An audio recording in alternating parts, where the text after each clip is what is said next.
Kaya nga po, sa taon na ito, ang tawag sa atin ay Pilgrims of Hope.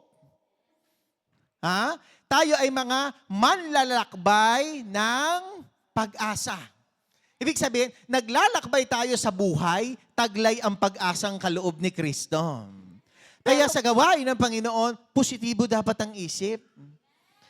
Kaya tayo mga manlalakbay. Sabihin nyo nga, manlalakbay ng pag-asa. So, kapag manlalakbay ng pag-asa, tayo ay lumalakad sa buhay na punong-puno ng pag-asa.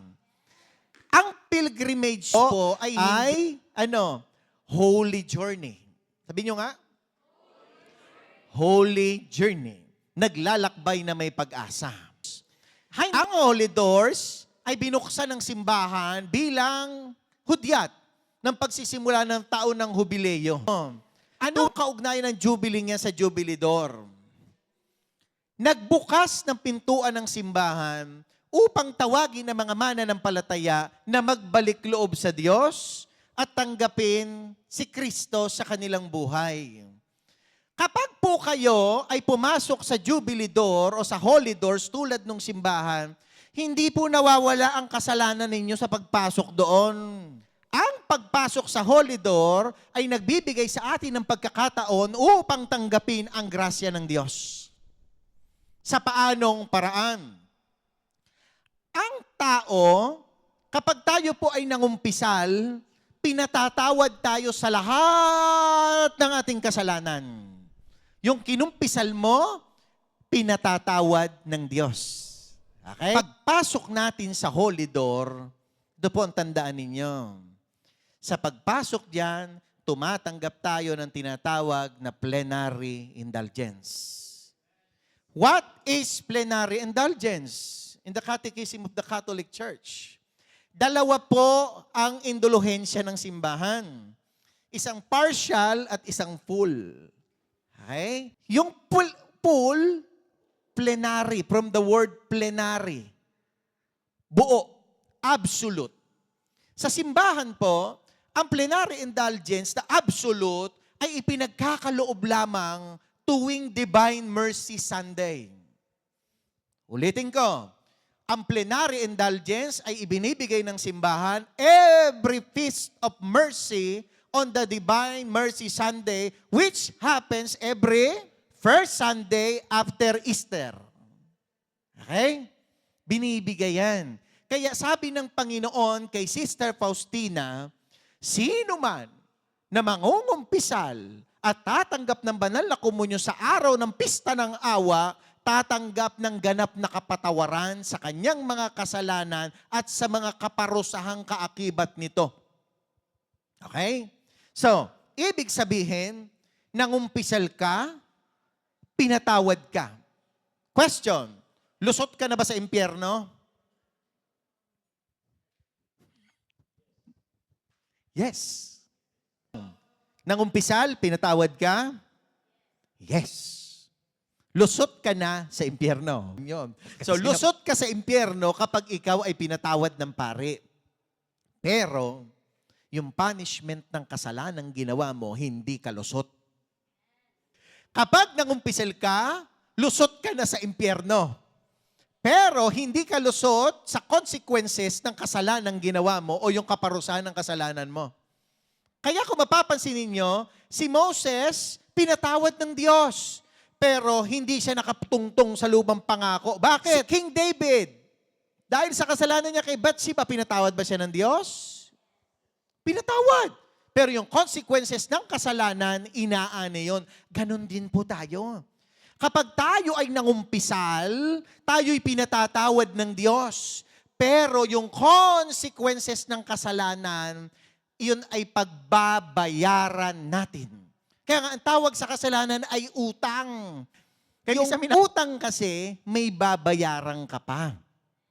Kaya may consequence. Now, ano ang ginagawa ng indulhensya na binibigay ng simbahan? Ang simbahan, brothers and sisters, kay mapalad tayo mga Katoliko, church is the dispenser of grace of God. Pag ang simbahan ay nag-declare ng full Ibig sabihin, pag sinunod mo ang tinuro ng simbahan, linis lahat yung iyong temporal sins. Linis lahat. Naintindihan niya? Yung kaparusahan na dapat ay tatanggapin mo at pagdudusahan mo, papawiin na yun ng Diyos. Kasi kapag tayo po ay humingi ng tawad, pero hindi natin nakumpleto yung temporal natin dito sa lupa, anong gagawin? Pagbabayaran mo yon. Kaya po diyan papasok ang purgatorio. Okay? Lahat ng may temporal sin na hindi nakapagbayad pero pinatawad, nandun. Bakit ka nasa purgatorio? Kasi lilinisin ka. Kasi sabi ng Biblia, walang marumi na papasok sa kaharian ng Diyos. Kaya pupunta ka ngayon sa purgatorio at dadaan ka sa purification. Maglilinis ka ngayon doon. Okay? At kung ilang taong ka doon, si Yahweh El Shaddai lang nakakaalam. Kaya nga tayo'y nananalangin para sa mga kaluluwa sa purgatorio. Nananalangin. Pero, now, pagpasok nyo dyan sa holy door ng simbahan, may kailangan kang gawin para tanggapin mo yung absolute pardon sa iyong mga temporal sins. At anong gagawin mo? Sabi ng Santo Padre, ni Holy Father, anong gagawin? Ha? Bumisita sa holy door. Ano pa? Pananalangin ng intensyon ng Santo Papa. May gagawin ka. At ang isa pang tinuro niya, pagbibigay ng limos. Charity. You have to do an act of charity. Because charity is a corporal works of mercy. Kaya kapag ikaw ay maawain, kaaawaan ka rin. Kaya po ang simbahan tinuturo ang pagbibigay sa mga mahihirap, pagtulong sa mga dukha. Kasi sa pamamagitan noon, nababayaran na natin yung temporal sins na po pwedeng maging kaparusahan sa atin. Naglilinis na tayo sa ating mga parusa. Kaya pagpasok sa holy door, may gagawin. Ang batas ng simbahan, 21 days before kang pumasok sa pinto or 21 days after mong pumasok sa pinto, kailangan kang mangumpisal. Kita niyo? Kailangan kang mangumpisal. May binabasa pang dasal doon sa may pinto. So, mangungumpisal, papasok sa pinto, gagawa ng gawain ng awa, at mananalangin sa intensyon ng Santo Papa.